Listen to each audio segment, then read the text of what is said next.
तो गाइस आज के इस वीडियो में बात करने वाले हैं कि आप ग्रो एप्लीकेशन में फीचर एंड ऑप्शन ट्रेडिंग बिना किसी डॉक्यूमेंट का, बिना किसी इनकम प्रूफ का कैसे एक्टिवेट करेंगे। अगर आपके पास बैंक का मिनी स्टेटमेंट नहीं है, अगर आपके पास सैलरी स्लिप नहीं है, अगर आपके पास पासबुक नहीं है, तो भी आप लोग बिना किसी इनकम प्रूफ का फीचर एंड ऑप्शन ट्रेडिंग बहुत ही आसानी से एक्टिवेट कर सकते हैं। तो यहाँ पर मैं आपके सामने एक्टिवेट करने का जो प्रोसेस है स्टेप बाय स्टेप बताने वाला हूँ। वीडियो को बिना स्किप किए पूरा देखिएगा, जिससे कि आप लोगों को सही और सटीक जानकारी मिल सके। बेसिकली बता दें कि अगर आपके पास किसी भी तरह का कोई डॉक्यूमेंट नहीं है, जैसे इनकम प्रूफ के तौर पर स्टेटमेंट नहीं है, सैलरी स्लिप नहीं है, पासबुक नहीं है, तो भी आप लोग एक्टिवेट कर पाएंगे। तो एक्टिवेट करने के लिए सिंपली आप लोग फीचर एंड ऑप्शन पर अगर क्लिक करेंगे तो आपके सामने एक्टिवेट एफएनओ का ऑप्शन आता है। इसके बाद आपको सिंपली यहाँ पर एक्टिवेट एफएनओ पर सिंपली क्लिक करेंगे तो आपके सामने कुछ इस तरीके का डैशबोर्ड ओपन हो जाएगा। यहाँ पर आपके सामने रिस्क डिस्क्लोजर का फीचर एंड ऑप्शन ट्रेडिंग का आ जाएगा, जिसे आप लोग रीड कर सकते हैं। अदरवाइज यहाँ पर ऑलरेडी कंसेंट पर क्लिक रहता है। इसके बाद एक्टिवेट एफएनओ पर क्लिक करेंगे। इसके बाद आपके सामने कुछ इस तरीके का डैशबोर्ड आ जाता है, जिसमें आप लोगों से बोला जाता है verify income via bank statement, यानी कि बैंक स्टेटमेंट इंटरनेट बैंकिंग के थ्रू आपको यहाँ पर आपका स्टेटमेंट को वेरीफाई करने के लिए बोला जाता है। लेकिन अगर आपके पास बैंक का स्टेटमेंट नहीं है तो आपके सामने यहाँ पर नीचे एक और ऑप्शन मिलता है वेरीफाई वाया अदर डॉक्यूमेंट्स। ठीक है, तो सिंपली इस पर क्लिक करेंगे।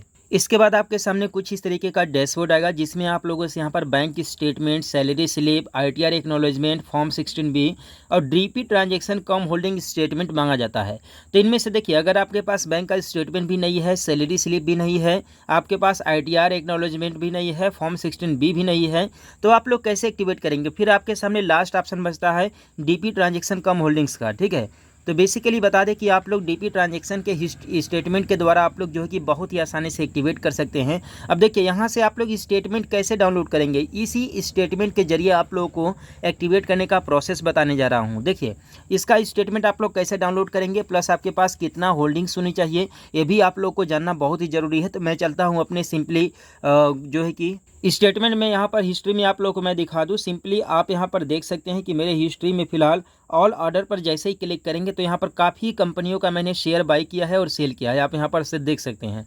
ठीक है, काफ़ी कंपनियों का मैंने शेयर बाई, भले मैंने 100 रुपये का, 200 रुपये का, 300 रुपये का शेयर बाई किया और सेल किया, एक दिन में, 2 दिन में रख करके एक ही दिन में जो है कि सेम डे भी सेल कर दिया। ठीक है, तो इस तरीके से मैंने कई सारे ट्रांजेक्शन्स किए हैं। ठीक है, इसके बाद आप लोग को क्या करना होगा कि देखिए, कहीं से भैया आपको जो है कि 10,000 रुपये का कम से कम आपको होल्डिंग्स रखना पड़ेगा। ठीक है, अगर आपके पास बैंक स्टेटमेंट नहीं है, अगर आपके पास जो है कि सैलरी स्लिप नहीं है, तो आप लोग किसी कंपनी का 10,000 रुपये का शेयर जो है कि बाई कर लीजिए। इसके बाद उसका आप लोग डीपी स्टेटमेंट जो है कि यानी कि डाउनलोड कर लीजिए। जैसे कि कई सारे ऐसे कंपनी हैं जिनका शेयर वैल्यू हमेशा बढ़ता रहता है। जैसे यहाँ पर LTI की अगर मैं बात करूँ तो इसका भी देख सकते हैं, इसमें भी आप लोग पैसा लगा सकते हैं।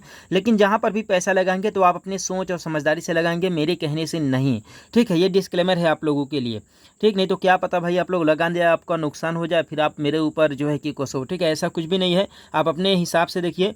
ठीक है, 10,000 रुपये का शेयर कम से कम बाई कर लीजिए, चाहे किसी भी कंपनी में लगा दीजिए, LIC वगैरह में भी कर लीजिए। ठीक है, जिसमें कंपनी का जो शेयर वैल्यू है कांस्टेंट रहता है, ज़्यादा नुकसान आपका ना हो। ठीक, तो 10,000 रुपये का जब बाई आप लोग कर लेंगे तो आपके ऑर्डर में यहाँ पर शो करने लगेगा। यहाँ पर जो आपका ऑर्डर शो कर रहा है, यहाँ पर शो करने लगेगा। अब मुझे देखिए इसी का स्टेटमेंट डाउनलोड करना है। स्टेटमेंट कैसे डाउनलोड होगा, सिंपली रिपोर्ट वाला सेक्शन पर क्लिक करेंगे। इसके बाद आपके सामने इस तरीके का पेज आ जाएगा। जब नीचे स्क्रॉल करेंगे तो एक ऑप्शन आपको दिखेगा स्टॉक में आप लोग जब देख सकेंगे यहाँ डीमेट रिपोर्ट लिखा हुआ है, सिंपली डीमेट रिपोर्ट पर क्लिक करेंगे और यहाँ से डाउनलोड कर लेंगे। अब देखिए, यहाँ से जैसे डाउनलोड करेंगे तो यहाँ से PDF हमारा जो है कि आ जाएगा। ठीक है, आप यहाँ पर देख सकते हैं PDF इस तरीके से आ जाएगा। तो ये स्टेटमेंट आप लोग को सिंपली डाउनलोड कर लेना है। ठीक है, और यही स्टेटमेंट आपका काम करेगा, जितने रुपए का होल्डिंग्स रहेगा, ठीक है, वही स्टेटमेंट आपका काम करेगा। ठीक है, वही स्टेटमेंट आप लोग को यहाँ पर अपलोड करना पड़ेगा। तो यहाँ पर simply DP transaction and holding statement पर क्लिक करेंगे और प्रोसीड टू अपलोड पर क्लिक करेंगे।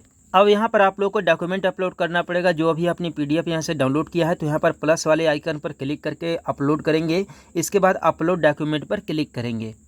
कुछ नहीं, जैसे ही अपलोड डॉक्यूमेंट पर क्लिक करेंगे तो आपके सामने अनलॉक रिक्वेस्ट रिसीव पर इस तरीके का ऑप्शन आ जाएगा। ठीक है, जहां पर आप लोगों से यहां पर बोला जा रहा है कि करीबन 24 घंटे के अंदर में आपको अपडेट मिल जाएगा कि आपका एफएनओ एक्टिवेट हो गया या फिर रिजेक्ट हो गया। तो इस तरीके से आप लोग बिना किसी इनकम प्रूफ का भी जो है कि एफएनओ एक्टिवेट कर सकते हैं।